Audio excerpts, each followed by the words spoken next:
मित्रांनो, मी जालिंदर पटरेसर सोने इंग्लिशवाला चॅनलमध्ये आपलं मनापासून खूप खूप स्वागत करतो.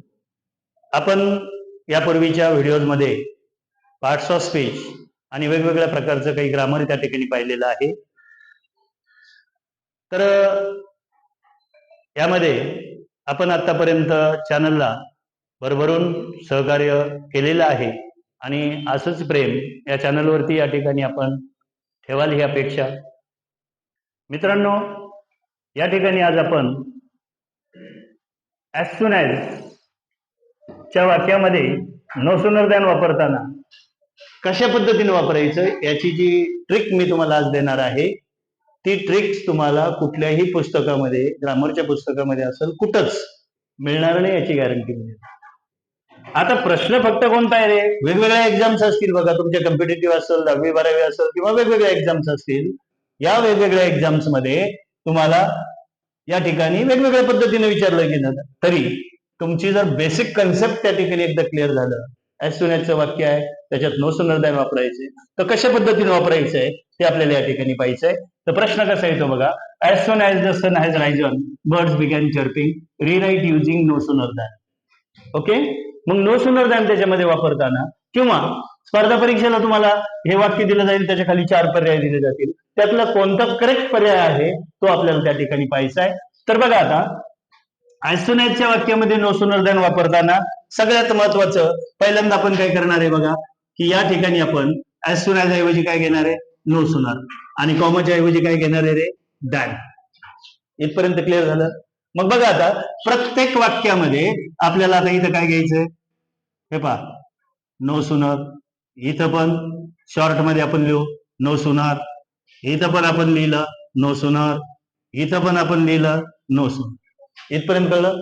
ॲज सून ॲज ऐवजी नो सूनर घ्या, आणि इथं जो कॉमा आहे त्या कॉमाच्या जागेवर आपल्याला काय वापरायचं रे? दॅन.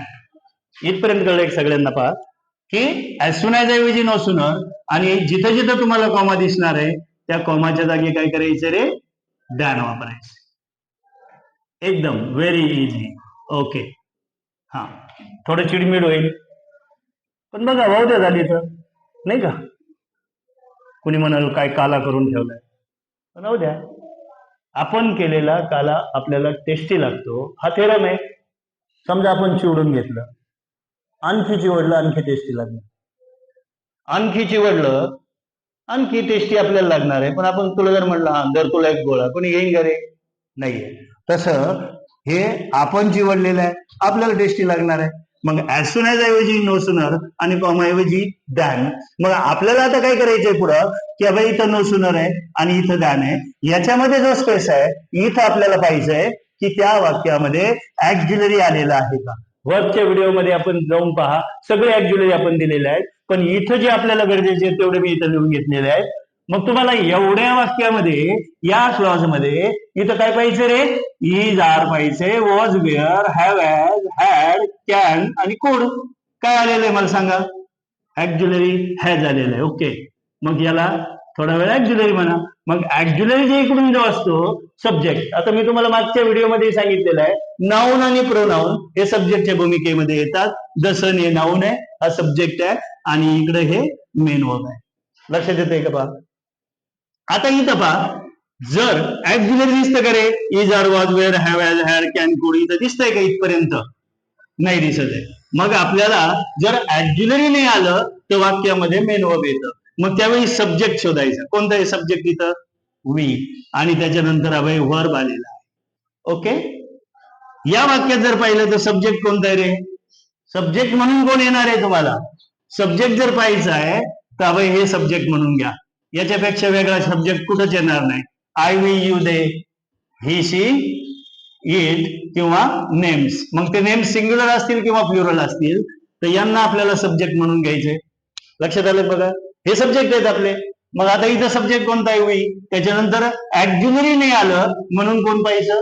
Main verb. आणि एक गोष्ट लक्षात ठेवा की तुम्ही कुठेही जा, सब्जेक्टच्या नंतर एक तर ॲक्झिलरी असतं किंवा सब्जेक्टच्या नंतर तुम्हाला काय येतं रे? मेन वर्ब येतं. याच्यापेक्षा वेगळं त्या ठिकाणी काही येणार नाहीये. मग इथं जर इट सब्जेक्ट आहे तर इथं काय म्हणणार आहे आपण याला? वर्ब आहे, कारण ऍक्झिलरी नाहीये. पहिल्यांदा प्रेफरन्स ऍक्झिलरी द्या, ऍक्झिलरी पहा, मग ऍक्झिलरी जर नसेल तर त्या ठिकाणी ते मेन वर्ब आहे. मग मला सांगा आता इथं सब्जेक्ट कोणता आहे रे? इथं द किंग हा सब्जेक्ट आहे. किस्ट हे काही यातलं ऍक्झिलरी नाहीये, मग हे कोण आहे? मेन वर्ब आहे. लक्षात आलंय? मग पहिल्यांदा आपल्याला काय करायचंय रे? सब्जेक्ट, वर्ब, ऑब्जेक्ट त्या ठिकाणी अगोदर पाहून घ्यायचंय. लक्षात आलंय का? बघा, मग मी काय केलं आतापर्यंत? ऍज सुन एज ऐवजी नो सुनर, कॉमा ऐवजी दॅन. मग ऍज सुन एज ऐवजी नो सुनर घेतलं, कॉमा ऐवजी दॅन घेतलं, आणि ह्या मधला जो भाग आहे त्याच्यामध्ये ऍक्झिलरी पहिल्यांदा शोधलंय. ऍक्झिलरी शोधलं की त्याच्या इकडनं सब्जेक्ट असतो आणि इकडनं वर्ब असतं. ओके, ऍक्झिलरी जर नाही आलं तर सब्जेक्टच्या नंतर डायरेक्ट वर्ब येतं. आता हे सब्जेक्ट, ऍक्झिलरी, वर्ब असं ध्यानात ठेवण्यापेक्षा आपण थोड्या वेळ इमॅजिन करू. बघा, मग मला सांगा आता मोटरसायकल चालवताना गाडी चालवायला कोण असतं रे? पुढं पापा बसतात, मागे मम्मी बसते, आणि बाळ कुठं ठेवलं जातं? नेहमी दोघांच्या मध्ये ठेवलं जातं. कोणी पाहिलंय का रे असं? डिस्टर्ब होतोय, अबे इथं पापा बसले, अबे इथं मम्मी बसली आहे, आणि बाळाचा डिस्टर्ब होतोय म्हणून त्याला कोणी कॅरेजला बांधलंय का? नाहीये. कोणी त्याला कॅरेजला बांधत नाहीये. म्हणून एक ध्यानात ठेवा, बाळ ठेवायचं असलं तर त्याला नेहमी कुठं ठेवायचं? बाळ असेल आपल्याकडे तर त्याला दोघांच्या मध्ये ठेवलं जातं. मग आपण आता इथं थोडा वेळ इमॅजिन करू. आपण काय करू रे? सब्जेक्टला थोडा वेळ पापा म्हणू, ऍक्झिलरीला आपल्याला बाळ म्हणायचंय. लक्षात घ्या. आणि ही जर कन्सेप्ट, ही जर इमॅजिनेशन तुम्ही क्लिअर केली तर इथून पुढचे जे 4-5 व्हिडिओ आहेत त्याच्यामध्ये आपल्याला त्या ठिकाणी त्या पद्धतीने वापरायचंय. आणि मेन वर्बला त्या ठिकाणी मम्मी म्हणा. लक्षात आलं का? बघा, सब्जेक्टला पापा म्हणायचंय, ऍक्झिलरीला बेबी म्हणायचंय, आणि मेन वर्बला मम्मी म्हणायचंय. नीट लक्ष द्या, लाजायचं काही कारण नाहीये. सब्जेक्ट म्हणजे कोण? पापा. ऍक्झिलरी म्हणजे कोण? बाळ आहे. आणि मेन वर्ब म्हणजे कोण? मम्मी. हा, व्यवस्थित लक्षात घ्या. मग मला सांगा आता इथं कोण आहे रे? पापा. सब्जेक्ट पापा आहे, अभि मेन वर्ब म्हणजे मम्मी आहे, आणि अभि यांच्याकडे बाळ होतं, यांनी दोघांच्या कुठे ठेवलं? मध्ये ठेवलेलं आहे. लक्षात आलं? आता इथं पहा, इथं पापा कोण आहे? आता काही जण म्हणतात पापा होई, आपण पापा आहे का? नाही. आपण इमॅजिनेशन मध्ये पापा सब्जेक्टला म्हटलेलं आहे, आणि इथं वर्बला मम्मी म्हटलेलं आहे. यांच्याकडे बाळ नाहीये, ते दोघच आहेत. इथं पहा बरं, पापा पुढे बसलेले आहेत, बाळ नव्हतं, मम्मी लगेच मागे बसलेली आहे. इथं पापा आहे, इथं मम्मी आहे. पुन्हा एकदा एक लक्षात घ्या की आपण सब्जेक्टला पापा म्हणतोय, गाडी चालवायला पापा पुढे बसतात, मागे मम्मी बसते, आणि बाळ असेल तर त्याला दोघांच्या मध्ये ठेवायचंय. मग बाळ कोणाला म्हटलेलं आहे? आपण ऍक्झिलरीजला बाळ म्हटलेलं आहे. मग आता पहा, एवढी एकदा कन्सेप्ट क्लिअर झाली की ऍज सुन एज ऐवजी नो सुनर, आणि कॉमा ऐवजी दॅन. आता मला सांगा, आता इथं बघा, ऍज सुन एज ऐवजी नो सुनर झालं, कॉमा ऐवजी दॅन झालं. आता इथं बाळ आलेलं आहे. मग बाळ आल्यावर काय करायचं? बघा, नीट लक्षात घ्या. आपल्या प्रत्येकाच्या बाबतीत हा गेम लहान असताना झालेला आहे. मग व्हिडिओ पाहिलं लगे घरच्याला म्हणायचे नाही का? तवाच का तुम्ही? मग हळूच काय करायचं? या बाळाला लाडीगुडी लावायचं, आणि याला इथून उचलायचं, आणि कुठं घ्यायचं रे? टाकीवर घ्यायचं. बस. मग आता कोणतंही वाक्य आलं तर तुम्ही काय करू शकता? हे बघा, आता समजा मी इथे एखादं वाक्य दिलं, as soon as it is ready, comma पुढं काय असेल ते. ओके, मग मला सांगा, ऍज सुन एज ऐवजी तुम्ही काय करणार आहे? No sooner. कॉमा ऐवजी तुम्ही काय घेणार आहे? दॅन. आता हा जो स्पेस आपला राहिलेला आहे याच्यामध्ये बाळ आहे का? पहा, हा, तुम्ही म्हणणार आहे बाळ. मग फक्त बाळ शोधायचं, आणि त्याच्या आधी पापा आहे, तर त्याला हळूच उचलायचं, आणि कुठे घ्यायचं रे? टाकीवर घ्यायचं. लक्षात आलं? बघा, मग ह्याच्यानंतर ऍज सुन एज ऐवजी नो सुनर, कॉमा ऐवजी दॅन, आणि बाळ आलं तर त्याला फक्त टाकीवर घ्या. समजलं इथपर्यंत? आता याच्यानंतर पहा, आता इथं ऍज सुन एज ऐवजी नो सुनर, कॉमा ऐवजी दॅन. आता कोणी म्हणाल इथं बाळ नाहीये, इथं मम्मी आहे. मग आता बाळ जर नसल, आता यांच्याकडे बाळ होतं, यांनी टाकीवर घेतलं, टाकीवर म्हणजे पप्पाच्या पुढं, पार इकडे टायर खाली घालायचं. मग यांच्याकडे आता बाळ नाहीये, मग बाळ नाही म्हणून आता काय, तू बाळाची मम्मी कोणी टाकीवर घेतलेली पाहिली का? बाळाची मम्मी कोणी टाकीवर घेत नाही. मग मम्मी कशी आहे ते पाहायचं. आणि वर्ब हे नेहमी कसं असतं रे? बघा, वर्ब हे नेहमी या 3 भागामध्ये असतं. इथून पुढे सुद्धा आपल्याला कायम पाहिजे. त्याचे 3 फॉर्म आहेत, वर्ब मध्ये आपण पाहिलेले आहेत, आणि हे 3 फॉर्म आपल्याला पाहिजे. ते जर विमान असेल तर मम्मी कोणाला पाठवते रे?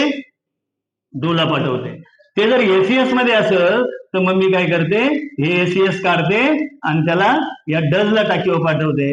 आणि V2 म्हणजे काय, एक V1 आणि एक V1 असं V1 plus V1 is equal to V2 आणि म्हणून एका V1चं या ठिकाणी दीड होतं आणि एक V1 त्या ठिकाणी राहतं. लक्षात आलं एक बघा. मग V1 एस आणि V2. मग मम्मी जर त्या ठिकाणी V1 असेल तर ती डूला पाठवते, एस असेल तर एस काढून डजला पाठवते आणि V2 असेल तर एक V1 इथं ठेवते आणि एका V1चं दीड करून टाकीव पाठवते. आता इथं पहा मम्मी मग बघायचं, जर ती V1 असेल तर मम्मी इथून टाकीव पाठवणार, पण कोणाला पाठवणार रे, डूला पाठवणार. मग कसं झालं आपलं उत्तर, no sooner do we stop pressing the rubber than it springs back.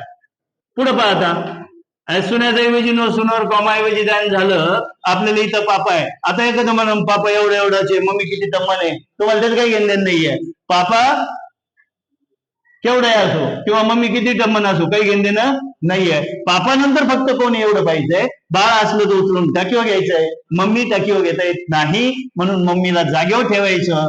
आणि इथं कोण आलेलं आहे रे, ईएस आलेलं आहे आणि ईएस म्हटल्यानंतर ते काढून टाकीवर कोण येणार आहे, अबे या ईएस इकडं काय होतं, एस टाकीवर डच झालं. समजलं का बघा. आता इथं जर पाहिलं आपण तर इथं पापा कोण आहे रे, द किंग. की श्री मम्मी आहे. मग मम्मी कशी आहे, कशी आहे मम्मी, V2. मग V2चं काय होईल, मम्मी कोणाला पाठवणार, इथं V1 करणार आणि त्याचं इकडं कोण होणार, डीड होणार. मग कसं झालं उत्तर, no sooner did the king kiss his daughter than she turn into gold. मग तुमच्या कॉम्पिटिटिव्ह एक्झाम मध्ये अशा प्रकारचं जर त्या ठिकाणी प्रश्न दिलाय आणि खाली त्या ठिकाणी 4 पर्याय दिलेत, तर no sooner did the king kiss his daughter than she turn into gold हे तुमचं करेक्ट आन्सर त्या ठिकाणी असणार आहे. लक्षात येते का बघा. आता याच्यामध्ये हा, आता मी जर सांगितलं समजा इथं ऍज द वेपर, आता एक उदाहरण पहा इथं सगळे मिळून, आपण सगळे मिळून सोडू. As the vapour escapes some of the milk spoils out. आपल्याला पुढच्या क्लॉजचं काहीही घेणं देणं नाही. आता मला सांगा, आता इथं तयार झाले, तुम्ही म्हणणार ऍज सुन ऍज आलंच नाही, मग नो सुनर कुठं वापरायचं, कॉमा आलाय त्याच्या जागी आपल्याला त्याला वापरता येईल. पण एक लक्षात ठेवा, ऍज सुन ऍजच्या सिमिलर त्या ठिकाणी कोणते आहेत रे, ऍज किंवा व्हेन जरी तुम्हाला दिसलं तरी त्याला सुद्धा टाइम क्लॉज आहेत. आणि म्हणून इथं ऍज आणि ऍज सुन ऍज, व्हेन असेल, ऍज असेल, ऍज सुन ऍज असेल, सगळ्यांसाठी कोण आहे रे, नो सुनर आहे. मग इथं काय झालं रे, नो सुनर झालं. इथं काय झालं रे, दॅन. ओके. आता मला सांगा, तुम्हाला पापा कोण आहे पाहिजे, बाळ आहे का पाहिजे. मग बाळ नसल तर पापा नंतर कोण बसतं रे, मम्मी बसते. मग इथं पापा कोण आहे, द एकटा करता होत नाही, द वेपर नाऊन इथं सब्जेक्ट म्हणून आलेला आहे आणि त्याच्यानंतर हा शब्द बाळ नाहीये, म्हणजे जी कोण आहे, मम्मी आहे. मग मम्मी आहे म्हटल्यानंतर मम्मी कशी आहे, लगेच इकडे पाहिजे की V1 आहे का एस आहे का V2 आहे. मग मम्मी इथं कोणत्या फॉर्म मध्ये रे, एस फॉर्म मध्ये आहे. मग काय करायला सांगितलंय मी, बाळ असतं तर आपण बाळाला उचलून टाकीवर घेतलं असतं, पण इथं कोण आहे, मम्मी आहे आणि ती एस फॉर्म मध्ये आहे. मग मम्मी जर असं तर मम्मीला जागेवर ठेवायचं, मम्मी टाकीवर घेता येत नाही आणि म्हणून आपल्याला काय करायचं, हे यस काढायचं आणि इथं आपल्याला काय करायचं, त्याचं काय होईल इकडं, डज. हा इथं टाकीवर म्हणजे पप्पाच्या आधी घ्यायचं, पर टायर खाली नाही घालायचं इकडं. मग कसं झालं उत्तर, no sooner does the vapour escape than some of the milk spoils out. येते का लक्षात बघा, लक्षात येते का.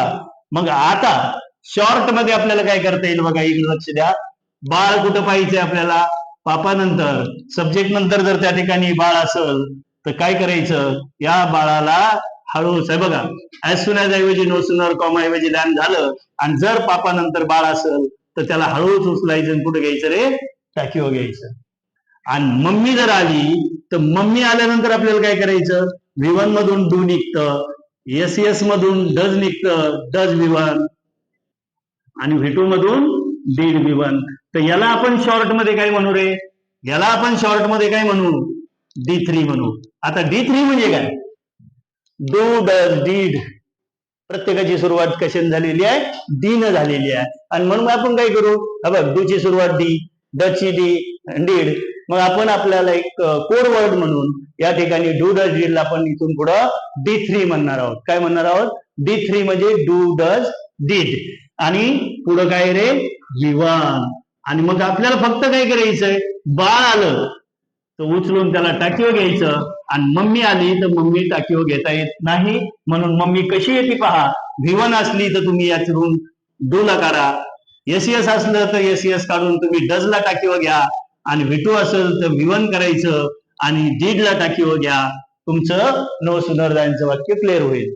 पुन्हा एकदा शॉर्ट मध्ये मित्रांनो पहा, व्हेन ॲज सून ॲज जर असेल तर त्याच्याऐवजी नो सुनर, आणि कॉमा असेल तर त्याऐवजी काय? दॅन. आणि बाळ आलं तर बाळाला टाकीवर घ्या, आणि मम्मी जर आली तर मम्मीला टाकीवर घ्यायचं नाही, तर मम्मी ऐवजी डू डज डीड म्हणजे D3 टाकीवर घ्यायचं, आणि त्या ठिकाणी आपलं वाक्य होऊन जाईल. लक्षात आलंय का? बघा, फक्त इमॅजिनेशन मात्र ही त्या ठिकाणी तुमची क्लिअर असू द्या. सब्जेक्टला आपण पापा म्हटलंय, ऍक्झिलरीला बाळ म्हटलंय, आणि मेन वर्बला मम्मी म्हटलंय.